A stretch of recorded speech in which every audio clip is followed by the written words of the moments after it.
আল্লাহ আল্লাহ কত সহজ করছে আমাদের জন্য।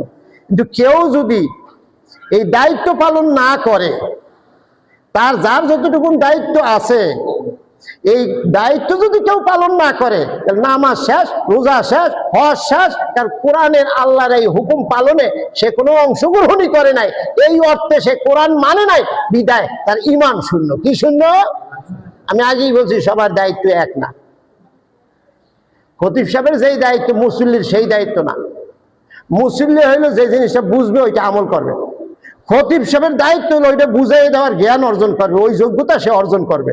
এক একজনের এক এক দায়িত্ব, যার যেখানে যেই দায়িত্ব সে ওইটা পালন করতে থাকবে। কোন উদ্দেশ্য? এই কোরআন যাতে পুরা জাতি মানতে পারে সেই রকম একটা শক্তি অর্জন। এই শক্তি অর্জন না করা পর্যন্ত যে ভুলগুলি হয়ে যাচ্ছে আল্লাহ পাক বলছেন ওইগুলি তোমাদের মাপ।